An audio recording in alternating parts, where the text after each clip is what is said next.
हरिवंश पुराण नवम सर्ग नवा पर्व।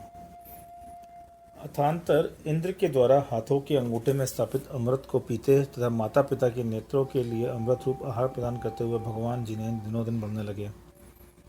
प्रतिदिन बढ़ने वाले जिन बालक रूपी चंद्रमा को देखने से संसार के समस्त प्राणियों का आनंद रूपी सागर वृद्धि को प्राप्त होने लगा। उनकी बाल किरण रूपी अमृत रस पिया जाता था और उसके लिए निरंतर सुलभ भी था, तो भी वह मनुष्यों के नेत्रों के लिए तृप्ति के लिए पर्याप्त नहीं था। भावार्थ, भगवान की बाल क्रीड़ा देख के मनुष्यों के नेत्र संतुष्ट नहीं होते थे। जिन बालक इंद्र के द्वारा भेजे हुए हितकारी तथा अपने ही प्रतिबिंब के समान दिखने वाले देव बालकों के साथ मनोहर क्रीड़ा करते थे। भगवान का कोमल बिस्तर, कोमल आसन, वस्त्र, आभूषण, अनुलेपन, भोजन, वाहन, यान आदि सभी वस्तुएं देव निर्मित थी। इंद्र की आज्ञा अनुसार अवस्था तथा ऋतु के अनुकूल वस्तुओं से भक्तिपूर्ण भगवान की सेवा करने वाला धनत कुबेर वास्तव में ही धनत धन को देने वाला था। अपने सहज मित्रों के समान स्वच्छ एवं दिव्य कला रूपी गुणों से युक्त तथा यौवन से परिपूर्ण जिनेंद्र चंद्रमा के समान सुशोभित हो रहे थे। उन्हें कंधों से सुशोभित बाजूबंदों से युक्त गोल तथा उत्तम कलाइयों से सहित उनके दोनों महाभुजाएं त्रैलोक की लक्ष्मी का आलिंगन करने के लिए पर्याप्त थी। भगवान का विशाल वक्षस्थल श्रीवत्स चिन्ह से ऐसा सुशोभित हो रहा था मानो अच्छी तरह से आलिंगित राजलक्ष्मी के स्तन के अग्रभाग से ही पीड़ित हो। जिनके पैर और जंघाएं अच्छी तरह मिली हुई थी, जिनके घुटने मांसपेशियों के भीतर छिपे हुए थे और जो वक्षस्थल महल के आधार रूप स्तंभों के समान जान पड़ते थे, ऐसे उन दोनों उरुओं की शोभा बहुत बड़ी चढ़ी थी। भगवान के छत्राकार सिर पर काले घुंघराले बालों का समूह ऐसा जान पड़ता था मानो सिमोरू के ऊंचे शिखर पर इंद्रनील मणियों का समूह ही रखा हो। उनके ललाट, नाक, सुंदर कानों पर लगे हुए नील कमलों की नाल और दोहरी जरा धनुष की समानता करने वाली बाहों की शोभा वचन मार्ग का उल्लंघन कर चुकी थी। तीनों लोकों में चंद्रमा अपनी चांदनी से रात्रि में ही आनंद उत्पन्न करता है और सूर्य अपनी दीप्ति से दिन में ही लोगों को आनंद पहुंचाता है, परंतु भगवान का मुख दिन रात के भेद के बिना निरंतर सबको आनंद पहुंचाता था। अतः ना तो वह चंद्रमा की चांदनी के समान था, ना ही सूर्य की दीप्ति के सदृश था। उनके कानों तक लंबे नेत्र कमल पत्र के समान थे और हथेलियों, पत्तल और अधरोष्ठ महावर्ग एवं ऊंचे ऊंचे विन्यास से सहित उनके दांतों की पंक्तियां कुंद पुष्प की शोभा धारण कर रही थी। 109 व्यंजन और 108 लक्षणों से सहित 500 धनुष ऊंचे हिमाचल सुमेरु के समान उनके शरीर की जो शोभा थी, उन सबको यदि सैकड़ों करोड़ों इंद्र भी एक साथ कहना चाहें तो लेश मात्र नहीं कह सकते। जब भगवान पूर्ण युवा हुए तो तीनों लोकों की अद्वितीय सुंदरी प्राणवती नंदा और सुनंदा के साथ उनका विधि पूर्वक विवाह हुआ। उनके साथ वह क्रीड़ा करने लगे। गुच्छों के समान स्तनों को धारण करने वाली उनकी गौरांगी तथा नव यौवनवती नंदा और सुनंदा के बीच में भगवान ऐसे जान पाते थे मानो अंग में लगी हुई दो लताओं के बीच में संसार के कल्पवृक्ष हित हों। संसार में ना तो वह कांति थी, ना दीप्ति थी, ना संपत्ति थी और ना ही वह कला थी जो भगवान ऋषभदेव और नंदा सुनंदा को प्राप्त नहीं थी। फिर उनके सुख का क्या वर्णन किया जाए। नंदा ने भरत क्षेत्र को आनंदित करने वाले भरत चक्रवर्ती नाम के पुत्र को और ब्राह्मी नामक युगली को युगल में उत्पन्न किया और सुनंदा नामक दूसरी रानी ने महाबाहुबल से युक्त बाहुबली नामक पुत्र तथा संसार में अतिशय रूपवती सुंदरी नामक पुत्री को जन्म दिया। भरत और ब्राह्मी के सिवाय भगवान की सुनंदा रानी को के वृषभ सेन से आदि लेकर 98 पुत्र और हुए। ये सभी पुत्र चरम शरीर थे। भगवान ने अतिशय बुद्धि से अपने समस्त पुत्रों के साथ ब्राह्मी और सुंदरी नामक दोनों युवतियों को भी अक्षर, चित्र, संगीत और गणित आदि कलाओं में सागर में प्रवेश करवाया। भगवत अपने समस्त पुत्र पुत्रियों को उन्होंने विविध कलाओं में पारंगित किया था।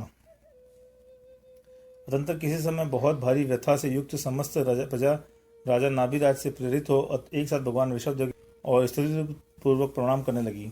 हे प्रभु, पहले कल्पवृक्ष प्रजा की आजीविका के साधन थे, फिर उनके नष्ट होने के बाद स्वयं ही जिसने रस चू रहा था ऐसे इक्षुरस साधन हुए। हे प्रजानाथ, उन दिव्य इक्षु वस्तुओं के रस से प्रजा इतनी संतुष्ट हुई और आपके प्रताप ने उनकी ऐसी रक्षा की थी कि उसने कल्पवृक्षों को दूर से ही भुला दिया था। परंतु इस समय वे इक्षु वृक्ष छिन्न भिन्न होने पर भी रस नहीं देते, सो ठीक ही है, क्योंकि समय के प्रभाव से कोमलता भी कठोरता को प्राप्त हो जाते हैं। यद्यपि फलों के भार से झुके हुए नाना प्रकार के तृण दिखाई देते हैं, परंतु हम लोग नहीं जानते कि इससे अन्न कैसे प्राप्त किया जाए। घट के समान स्थूल स्तनों को धारण करने वाली गायों और भैंसों के स्तनों से भी कुछ झर रहा है, सो वह भक्ष है या अभक्ष, ये कहिए। जो सिंह, व्याघ्र, भेड़िया आदि हमारे कंठ लिंगन करने योग्य थे, हे नाथ, अब वो ही इस समय कुपुत्रों के समान हम लोगों को भयभीत कर रहे हैं। इसलिए हे स्वामी, क्षुधा की तीव्र बाधा से ग्रस्त इस प्रजा को जीवन निर्वाह के उपाय दिखाकर तथा भय से उनकी रक्षा कर अनुग्रहित कीजिए। तदनंतर दयालु भगवान ने समस्त प्रजा की भूख से व्याकुल देख पहले तो दिव्य आहार के द्वारा सबकी पीड़ा दूर की, फिर आजीविका के निर्वहन के लिए सब उपाय तथा धर्म, अर्थ और काम रूपी साधनों के उपदेश दिया। फिर सुख की सिद्धि के लिए उन्हें अनेक उपायों के साथ असीम मसीह, कृषि, विद्या, वाणिज्य और शिल्प, इन 6 कर्मों का भी उपदेश दिया। तदनंतर उन्होंने यह भी बताया कि गाय, भैंस आदि पशुओं का संग्रह तथा उनकी रक्षा करनी चाहिए और सिंह आदि दुष्ट जीवों का परित्याग करना चाहिए। तदनंतर भगवान के स्वपुत्रों और प्रजा ने कला शास्त्र सीखा एवं लोगों ने सैकड़ों शिल्पी बनकर उन्हें अपनाया। जिसने शिल्पी जनों ने भरत क्षेत्र की भूमि पर सब जगह गांव, नगर तथा खेत, करवट आदि की रचना की। उस समय क्षत्रिय, वैश्य और शूद्र ये 3 वर्ण उत्पन्न हुए। उसी समय क्षत्रिय, वैश्य और शूद्र ये 3 वर्ण उत्पन्न हुए। विनाश से जीवों की रक्षा करने का क्षत्रिय, वाणिज्य व्यापार से योग, वैश्य और शिल्प आदि के संबंध से शूद्र कहलाए। उस समय असीम मसीह आदि 6 कर्मों के द्वारा प्रजा ने वास्तविक सुख प्राप्त किया और अत्यंत सुख संतुष्ट होकर उसने उस युग को कृतयुग कहा। उसी समय इंद्र सहित समस्त देवों ने आकर तथा भगवान ने वृषभ देव का राज्याभिषेक का प्रजा को परम सुखी किया।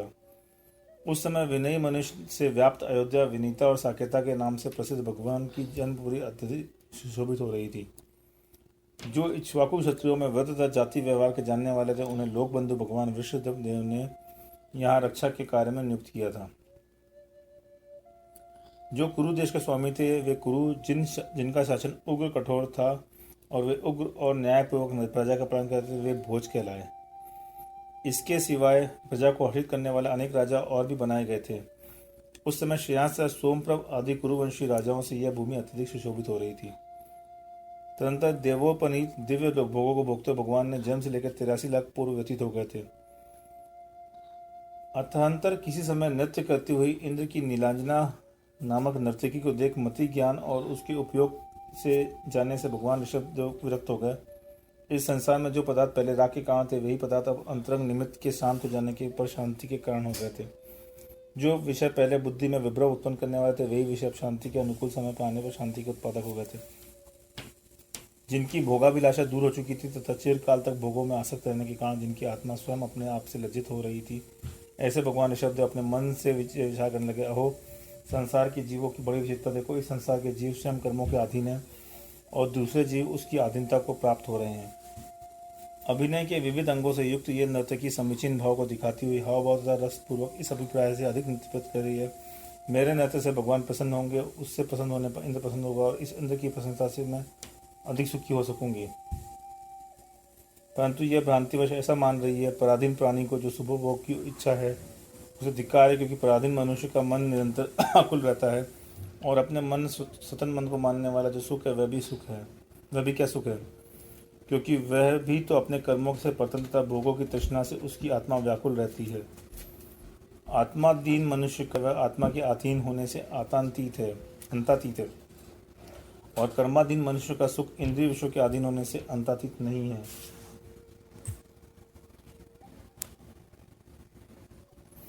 जिस प्रकार नदियों के प्रवाह से समुद्र की तृप्ति नहीं होती, उसी प्रकार संसार में मनुष्य सुर तथा असुरों के सुखों से अनंत काल में भी जीव की तृप्ति नहीं हो सकती। मैं पहले विद्याधरों का राजा महाबल था, फिर ललितांग देव हुआ, फिर वज्रजंग राजा हुआ, फिर उत्तर कुरु में आर्य हुआ, फिर श्रीधर देव हुआ, फिर सुविधि राजा हुआ, फिर अच्युतेंद्र हुआ, फिर वज्रनाभि हुआ और फिर सर्वात्सुद्धि का देव हुआ। चिरकाल तक भोगे हुए उन दिव्य भोगों से जिसे उस समय तृप्ति नहीं हुई, से आज भले ही जो सुलभ और अधिक हो, ऐसे भोगों से क्या तृप्ति हो सकती है। इसलिए जो अंत में दुख से दूषित हैं, ऐसे सांसारिक सुखों को छोड़कर मैं मोक्ष सुख की प्राप्ति के लिए तपोवन में प्रवेश करता हूँ। हाय, मैं मति, श्रुत और अवधि इन तीनों ज्ञानों से युक्त होकर भी साधारण मनुष्य के समान राज्य में स्थिर रहा। यह मेरी समय की उपेक्षा ही थी। अर्थात मैंने व्यर्थ बीतते हुए समय की ओर दृष्टि नहीं दी। यथार्थ में यह समय का उल्लंघन करना कठिन है। जिस समय जो जैसा होने वाला है वैसा ही होता है। पूर्व भोगों को जानने वाले जिनेन्द्र भगवान जब इस प्रकार ध्यान कर रहे थे तब ब्रह्मलोक के वासी सारस्वत आदित्य आदि लौकांतिक देव यह ज्ञात कर यहाँ आए। वे चंद्रमा के समान तथा आकाश को चंद्रमाओं से व्याप्त जैसा करते आए और नमस्कार कर भगवान से बोले, हे नाथ, ठीक है, जिसे जिसे स्व पर कल्याण हो वही कीजिए। धर्म तीर्थ के प्रवर्तन का यही समय है। हे प्रभु, ये संसार चतुर्गति रूप महावन में दिशा भ्रांत हो रहा है। इसे आप मोक्ष स्थान में प्रवेश करने वाला मार्ग दिखलाइए। हे प्रभु, हे जगदीश्वर, मंत्र की तरह चिरकाल से जिसकी परंपरा टूट चुकी है, ऐसे मोक्ष मार्ग का आप फिर से प्रकाश कीजिए। हे स्वामी, जो जन्म जरा मरण इन 3 दुख रूपी भावों से युक्त है तथा राग द्वेष मोह ये 3 दोष रूपी बड़े बड़े सर्व जिसमें निवास कर रहे हैं, ऐसे इस संसार रूपी सागर में भ्रमण करने वाले गोता खाने वाले जीवों के लिए आप कर्णधार होइए। हे प्रभु, आप उपदेश रूपी हाथ के द्वारा इस वेगशाली घूमते हुए संसार रूपी महाचक्र से सबको उतारो, सबकी रक्षा करो। इस समय सत्पुरुष आपके द्वारा दिखलाए हुए मार्ग से चलकर तथा जन्म संबंधी थकावट को दूर कर नित्य सुख से संपन्न 3 लोकों के शिखर पर विश्राम करें। जिस प्रकार समुद्र के लिए चढ़ाया हुआ जल केवल उसकी पूजा के लिए, उसी प्रकार स्वयं ही प्रतिबोध को प्राप्त भगवान के लिए लोकांतिक देवों के वचन केवल पूजा के लिए ही थे। भावार्थ, लोकांतिक देवों के उपदेश के पहले ही भगवान विरक्त हो चुके थे, इसलिए उनके वचन केवल नियोग पूर्ति के लिए ही थे। उसी समय इंद्र को आदि लेकर चारों निकाय के देव आ पहुँचे। उन्होंने भी नमस्कार कर वही कहा जो कि लोकांतिक देवों ने इसके पूर्व बार बार कहा था। देवों के द्वारा संबोधित स्वयं बुद्ध भगवान ऋषभ देव उस समय जिस कमल समूह सूर्य की किरणों से खिल उठाए उस महासरोवर के समान सुशोभित हो रहे थे। धीर वीर 100 पुत्रों के लिए जिन्होंने पृथ्वी का विभाग कर दिया था, ऐसे कृत्य भगवान उस समय 1000 किरणों के लिए अपना तेज वितरण करने वाले सूर्य के समान सुशोभित हो रहे थे। तदनंतर देवों ने क्षीर समुद्र के जल से जिनेन्द्र भगवान का अभिषेक किया, उत्तम गंध से लेपन किया, उत्तम उत्तम वस्त्र आभूषण तथा मालाओं से उन्हें विभूषित किया। सभा में विराजमान तथा मणिमय आभूषणों से विभूषित देव और राजाओं से घिरे हुए भगवान उस समय पूर्व पश्चिम लंबे कुलाचलों से घिरे हुए सुमेरु के समान सुशोभित हो रहे थे। अतंतर कुबेर ने एक नूतन दिव्य पालकी बनाई जो नाम की अपेक्षा सुदर्शना थी और अत्यधिक शोभा से भी सुदर्शना सुंदर थी। वह पालकी आकाश अथवा उत्तम स्त्री के समान जान पड़ती थी, क्योंकि जिस प्रकार आकाश ताराभर रत्न जानिता प्रभा भिरती भारस्वरा तारा और श्रेष्ठ नक्षत्रों के प्रभा से अतिशय दैदीप्यमान होता है, तथा उत्तम स्त्री नेत्र की पुतलियों और नक्षत्रों के समान दैदीप्यमान रत्नों की प्रभा से उज्ज्वल होती है, उसी प्रकार वह पालकी भी ताराओं के समान आभा वाले रत्नों की प्रभा से अतिशय दैदीप्यमान थी। जिस प्रकार आकाश मंडलाकृति शुभ्राग्र धवला पवारणा मंडलाकार सफेद मेघों से उज्ज्वल तथा संताप को दूर करने वाला था, उत्तम स्त्री मंडलाकार सफेद मेघावली के समान उज्ज्वल और संताप को हरने वाली होती है, उसी प्रकार वह पालकी भी मंडलाकार सफेद मेघ के समान उज्ज्वल छत्र से युक्त थी। जिस प्रकार आकाश चला मार संघात हंस मालांशु पोज्वला चंचल चमरों के समूह के समान उड़ती हुई हंसमाला के से दीप्तमान तथा उज्ज्वल होता है, और उत्तम स्त्री चंचल चमरों के समूह तथा हंस पत्ती के समान सफेद वस्त्रों से युक्त होती है, उसी प्रकार वह पालकी भी हंसमाला के समान चंचल चमर और वस्त्रों से उज्ज्वल थी। जिस प्रकार आकाश आदाश मंडला खंड दीप्ति दिग मुख मंडला दर्पंत्र के समान अखंड दीप्ति से युक्त दिशा से सहित होता है, और उत्तम स्त्री का मुखमंडल दर्पण तल की अखंड दीप्ति से दीप्यमान दिशा के समान भास्वर होता है, उसी प्रकार वह पालकी भी दर्पणों के समूह से समस्त दिशाओं को अखंडित प्रतिभाषित करने वाली थी। जिस प्रकार आकाश बुदबुदा पांडु गंडांता जल के बबूलों से समान सफ़ेद प्रदोषों से युक्त होता है, और उत्तम स्त्री के कपोल चंदन की बिंदुओं से सफ़ेद होते हुए हैं, उसी प्रकार उस पालकी के छज्जों का चौदर्क प्रदेश भी बुदबुदाकार मणिमय गोलकों से सफ़ेद था। जिस प्रकार आकाश मूर्ग चंद्रालिकाकृति ऊपर और उत्तम स्त्री मस्तक तथा चंद्राकार ललाट से युक्त होती है, उसी प्रकार वह पालकी भी ऊपर तनी हुई चांदनी से सहित थी। जिस प्रकार आकाश संध्या प्रखंड संकरत विस्फुट द्रवी द्रुमाधरा लाल लाल चमकते हुए मूंगों के समान संध्या के लाल लाल मेघ खंडों को धारण करता है, और उत्तम स्त्री का अधरोज संध्याकालीन मेघ खंड तथा चमकते हुए लाल मूंगों के समान होता है, उसी प्रकार वह पालकी भी संध्याकालीन मेघखंड के समान लाल चमकदार मूंगा को धारण कर रही थी। जिस प्रकार आकाश पतजल वल्लभ स्वच्छ मुक्ता दशन शोभिता स्वच्छ मोतियों के तथा दांतों के समान उज्जवल पड़ती हुई जल की बूंदों से सुशोभित होता है, और उत्तम स्त्री पड़ते हुए जल का तथा उज्ज्वल मोतियों के समान दांतों से सुशोभित होती है, उसी प्रकार वह पालकी भी पड़ते हुए जलकणों के समान स्वच्छ मोतियों के जड़ाओं से सुशोभित थी। जिस प्रकार आकाश शुभ्र केतु पता काली लीला भुजल तोजला सुंदर भुजलताओं के समान केतु के शुभ विमान पर फहराती हुई पताकाओं से पंक्ति सुशोभित है, उसी और उत्तम स्त्री शुभ ध्वज दंड से युक्त पताकाओं की पंक्ति के समान चंचल भुजा तलाओं से उज्जवल होती है, उसी प्रकार वह पालकी भी उत्तम ध्वजा पताओं और सुंदर भुजाओं की तुलना करने वाली लताओं से सुशोभित थी। जिस प्रकार आकाश दिग नाग नासिका जंघारभस्त तंबोरु शालिनी दिग्गजों की सूंडों के और केला के स्तंभों के समान सुशोभित उनकी मोटी मोटी जंघा से अत्यधिक सुशोभित होती है, और उत्तम स्त्री दिग्गजों की सूंड के समान जंघाओं और केला के स्तंभों के समान सुंदर उरुओं से सुशोभित होती है, उसी प्रकार वह पालकी भी दिग्गजों की सूंडों और स्त्रियों की जंघाओं के समानता करने वाले केले के स्तंभों के से अत्यधिक सुशोभित थी। जिस प्रकार आकाश चित्र स्त्री तार का लोका चित्रा नक्षत्र के आलोक से युक्त होता है, उत्तम स्त्री चित्रा नक्षत्र तारा के समान दीप्यमान होती है, उसी प्रकार वह पालकी भी चित्रा नक्षत्र और तारा के समान प्रकाश से युक्त थी। जिस प्रकार आकाश जगती जघन स्थला पृथ्वी रूपी मध्यम स्थल से सहित होती है, और उत्तम स्त्री के पृथ्वी के समान स्थूल नितंब स्तंभ से युक्त होती है, उसी प्रकार वह पालकी भी मध्य लोक में विराजमान थी। जिस प्रकार आकाश वारी धारा स्फुर द्वारा शुंभ कुंभ पयोधरा जल से भरे हुए धारों के समान सुशोभित गणों से के समान मेघों से युक्त होती है, और उत्तम स्त्री के स्तन कलश जलधारा के समान शोभायमान हार से सुशोभित होते रहते हैं, उसी प्रकार वह पालकी भी जलधारा के समान सुशोभित हारों मणिमालाओं से अलंकृत गयों में जल को धारण करने वाली थी, जल के भरे घड़ों से युक्त थी। जिस प्रकार आकाश तारा पुष्पति रम्या फूल समान ताराओं से युक्त मनोहर होता है, और उत्तम स्त्री तारों के समान फूलों से युक्त एवं मनोहर रहती है, उसी प्रकार वह पालकी भी ताराओं के समान चमकीले फूलों से युक्त और मनोहर थी। जिस प्रकार आकाश सुनक्षत्र बृहत फला बड़े बड़े फलों के समान उत्तम नक्षत्रों से युक्त होता है, उत्तम स्त्री अच्छे अच्छे नक्षत्रों के विशाल परिणाम से सहित होती है, उसी प्रकार वह पालकी भी उत्तम नक्षत्रों के समान बड़े बड़े फलों से युक्त थी।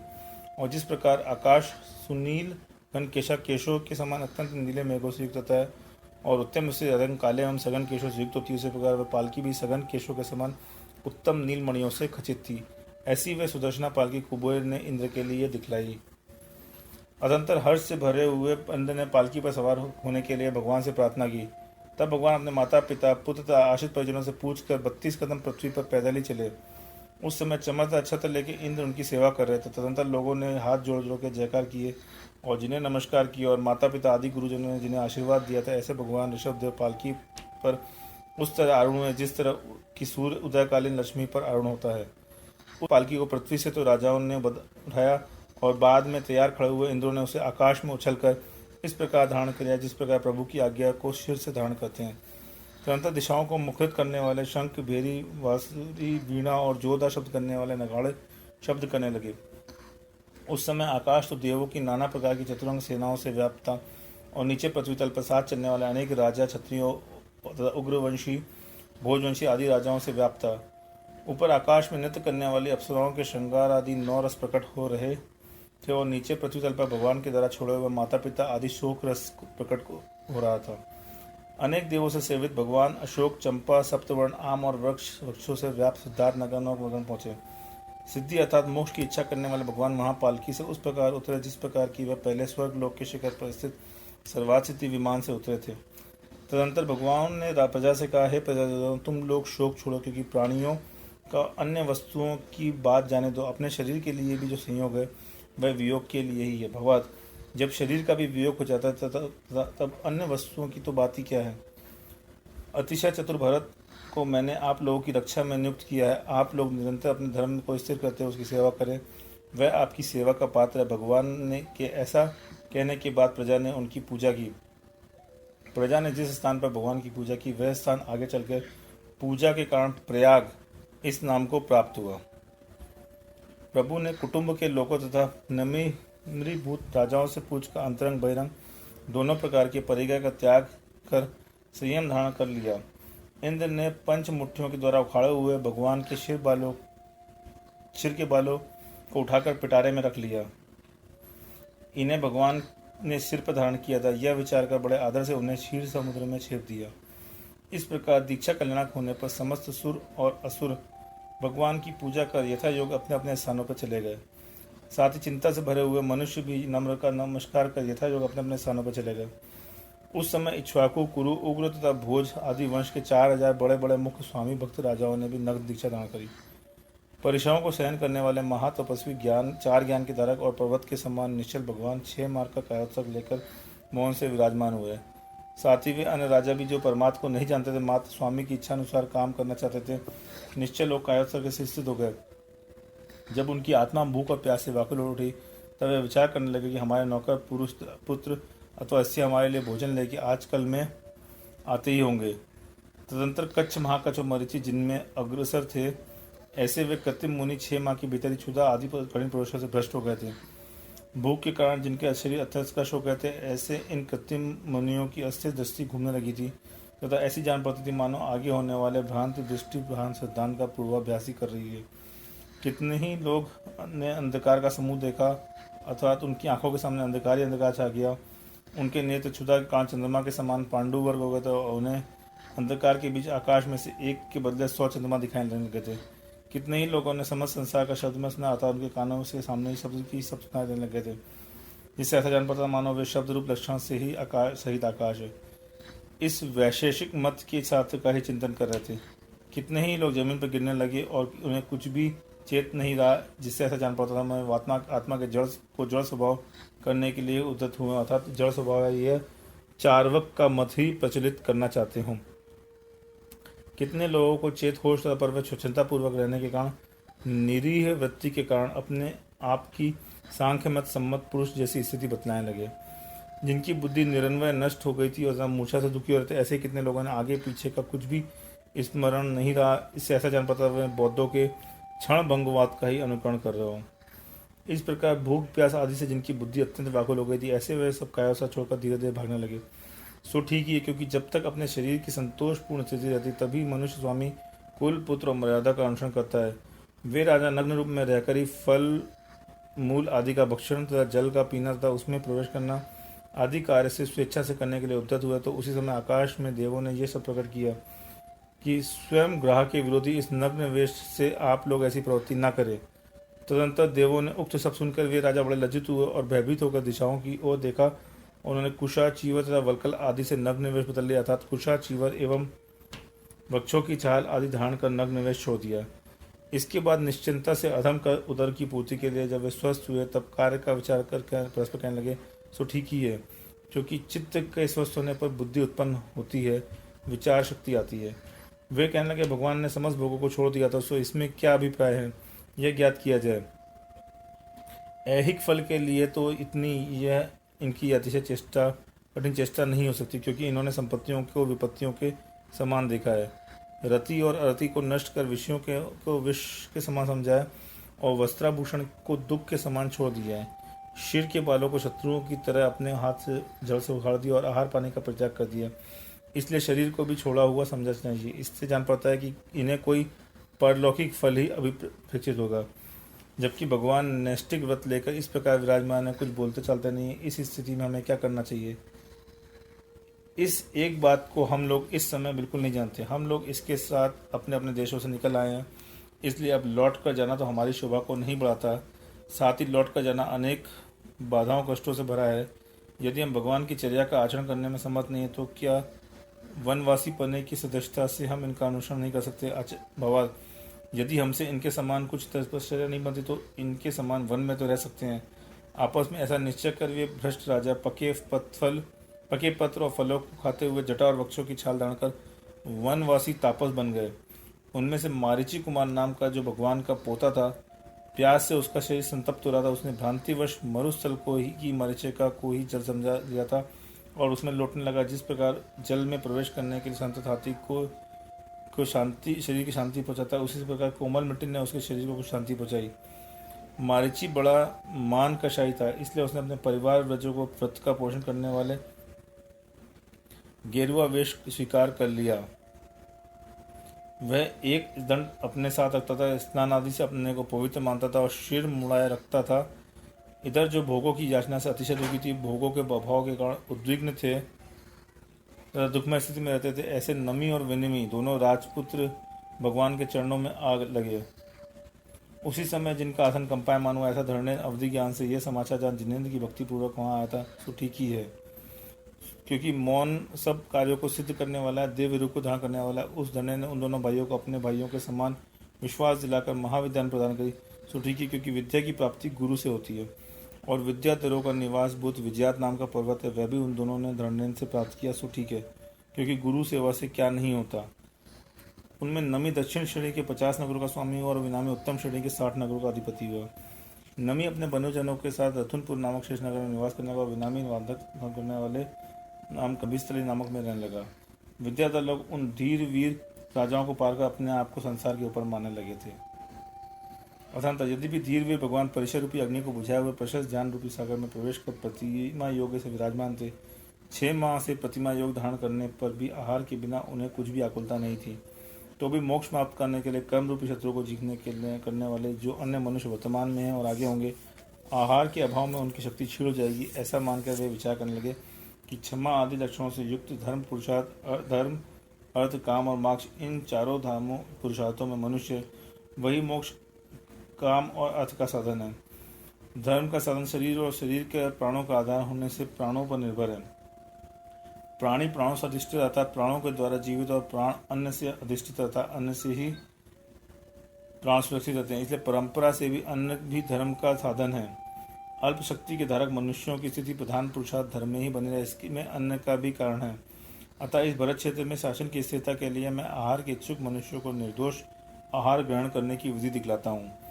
ऐसा विचार कर भगवान क्षुधादि के दूर करने में स्वयं समर्थ थे, तो भी परोपकार के अर्थ उन्होंने गोचर वस्ती से अन्न ग्रहण करने की इच्छा की। तुरंत 6 महीने के अनशन के बाद जिन्होंने प्रतिमा योग का संकोच कर लिया था, ऐसे भगवान आदि जिनेन्द्र अपने चरणों के में निक्षेप से पृथ्वी को पल्लवित करते हुए आहार के लिए चले। केवल ज्ञान प्राप्त होने तक उन्होंने मौन व्रत ले रखा था। मार्ग में चलते समय उनकी भुजाएं नीचे की ओर लंबी थी, ना वे अधिक शीघ्र और ना ही अधिक धीमी की चाल से सावधानी पूर्वक चल रहे थे। पृथ्वी पर चांद्री चर्या से विचरण करते हुए वे मध्याह्न के समय उत्तम नगर और ग्रामों की ग्रहण पंक्तियों में प्रजा के लिए दर्शन देते थे।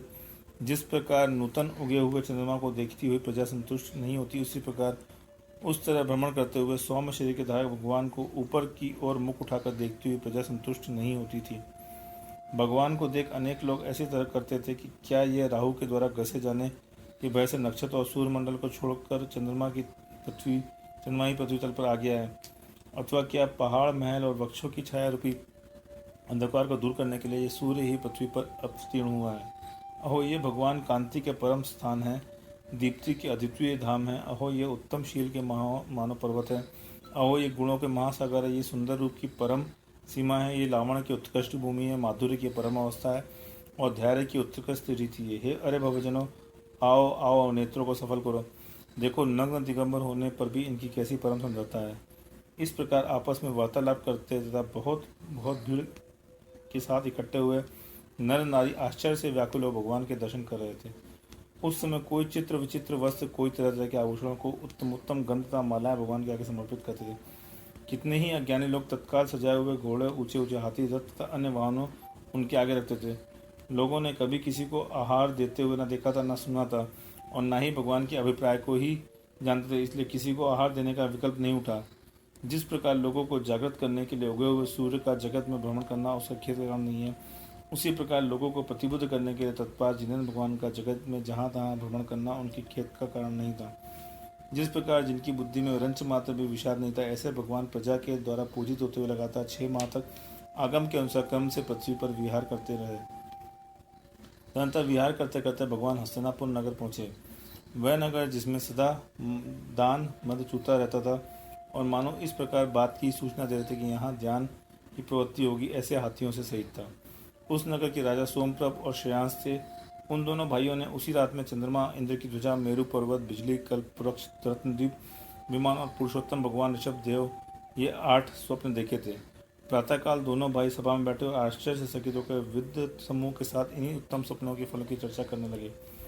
विद्वानों ने उक्त स्वप्नों का फल इस प्रकार बताया कि कुमुद बंधु चंद्रमा के समान पृथ्वी पर आनंद को बढ़ाने वाला था, उत्कृष्ट कांति को धारक करने वाला हमारा कोई बंधु आज ही यहाँ आएगा।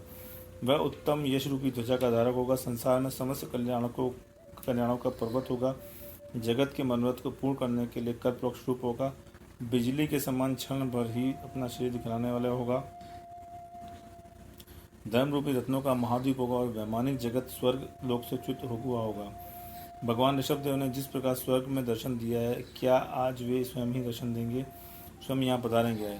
नगर तथा राजभवन की जो शोभा है वह आज ही दिखाई दे रही है, ऐसी शोभा पहले कभी नहीं देखी तथा दिशाओं की निर्मलता भी शीघ्र ही कल्याण की सूचना दे रही है। इस प्रकार सपनों का फल जानकर तथा भीतर और बाहर अनेक मनुष्यों को नियुक्त कर जिनेन्द्र भगवान की चर्चा करते हुए दोनों भाई समर्थ भाई जब तक बैठे, तब मध्यान्ह काल के फूले हुए शंख का जोरदार शब्द हुआ। वह शंख का शब्द ऐसा जान पता मानो जिनेन्द्र भगवान का आगमन होने वाला है। इस सुसमाचार से उन दोनों को बढ़ ही रहा था वो। तुरंत दोनों भाई स्नान कर तैयार हुए। परिजनों ने उनके लिए दिव्य आहार से मनोहर उत्तम भोज की विधि की। भोजन से थाली सजाई। मणिमय फर्श के ऊपर दोनों भाई भोजन के लिए बैठे ही थे कि उसी समय सिद्धार्थ नाम का द्वारपाल शीघ्रता से आकर इस हर्षवर्धक समाचार से उन्हें वृद्धिगत करने लगा कि समुदान पृथ्वी का त्याग करते समय जिंदादिक देव जिनकी पालकी को उठाने वाले थे, कच्छ महाकच्छ आदि पूर्व पुरुषों के भ्रष्ट हो जाने पर जो अकेले तप के दुर्धर भार को धारण कर रहे थे, सभा गोष्ठियों में आप जैसे विद्वान जिनकी कथा रूपी अमृत से संतुष्ट होकर आहार ग्रहण करने की इच्छा नहीं रखते और जो क्षमा मैत्र तथा तप रूपी लक्ष्मी से सहित हैं, वे त्रिलोकी भगवान ऋषभदेव आज अकस्मात हमारे अतिथि बनकर आए हैं। वे प्रभु उत्तर दिशा से ही नगर में प्रवेश कर पधार रहे हैं। यथा योग चांद्रचर्या का नियम लेकर जुड़ा प्रमाण दृष्टि से विहार कर रहे हैं। हड़बड़ाहट से युक्त मनुष्य उनके चरणों में अर्घ दे रहे हैं और स्तुति और वंदना के द्वारा उनकी सब ओर से सेवा कर रहे हैं। वे चंद्रमा के समान प्रत्येक घर में अपना तेज बिखेरते हुए अपना समझ अंतापुर के आंगन में आ पहुँचे। इस प्रकार सिद्धार्थ के वचनों का तात्पर्य समझ हर्ष से भरे दोनों भाई हाथ जोड़कर ललाट पर धारने गए। हे स्वामिन, आइए आज्ञा दीजिए। यह कहते हुए दोनों भाइयों ने जिस प्रकार चंद्रमा और सूर्य सुमेरु की प्रतीक्षा करते हैं, उसी प्रकार मार्ग में भगवान की प्रतीक्षा दी। तुरंत चरणों में पड़कर नमस्कार कर शुभ समाचार पूछते दोनों भाई आगे खड़े हो गए। उस समय मौन के धारक भगवान के आगमन का कारण विचार कर रहे थे। जिस प्रकार चंद्रमा की रेखा ताराओं के साथ सुमेरु पर्वत की प्रदक्षिणा देती है, उसी प्रकार राजा सोमप्रभ की रानी लक्ष्मीवती ने अन्य अनेक राजनियों के साथ भगवान की प्रदक्षिणा दी। उस समय टिमका रहित नेत्रों से भगवान की ओर देखते हुए श्रेयांश के मन में यह विचार आया कि ऐसा रूप तो मैंने पहले कहीं देखा है। भगवान के दैदीप्यमान होने पर भी उपशांत रूप से प्रतिबोध को प्राप्त हुआ श्रेयांश ने अपने भगवान के 10 पूर्व भवों को जान गया और उनके चरणों में समीप आकर मूर्छित हो गया। मूर्छित होने पर भी श्रेयांश ने अपने सिर के कोमल बालों से भगवान का चरण पोछे और मार्ग का श्रम दूर करने के लिए आनंद जय गरम गरम आंसुओं की धारा से धोए। श्रीमती और वज्रजंग ने पहले चरण रिद्धि के धारक अपने 2 पुत्रों के लिए जिस विधि से दान दिया था, वह सब विधि भगवान का दर्शन करते ही श्रेयांश की स्मृति में आ गई। तदनंतर दान धर्म की विधि का ज्ञाता और उनकी स्वयं प्रवृत्ति करने वाले राजा श्रेयांश रजदा आदि गुणों से युक्त हैं। हे भगवान, तिष्ठ तिष्ठ ठहरिए। यह कहकर भगवान को घर के भीतर ले गया। वहाँ उच्चासन पर विराज कर उनके चरण कमल धोए, उनके चरणों की पूजा कर उन्हें मन वचन काय से नमस्कार किया। फिर संपूर्ण लक्षणों से युक्त पात्र के लिए देने की इच्छा से उसने इच्छुरस से भरा हुआ कलश उठा के कहा कि प्रभु, यह इच्छुरस 16 उद्गम दोष, 16 उत्पाद दोष, 10 ऐष्णा दोष तथा धूम अंगार प्रमाण और संयोजना, इन 4 दाता धम संबंधित दोषों से रहित एवं प्रासुक है। इसे ग्रहण कीजिए। तदनंतर जिनकी आत्मा विशुद्ध थी और जो पैरों को सीधा कर रहे थे, ऐसे भगवान ऋषभदेव ने क्रिया से आहार की विधि दिखाते हुए चारित्र्य की वृद्धि के लिए प्रेरणा की।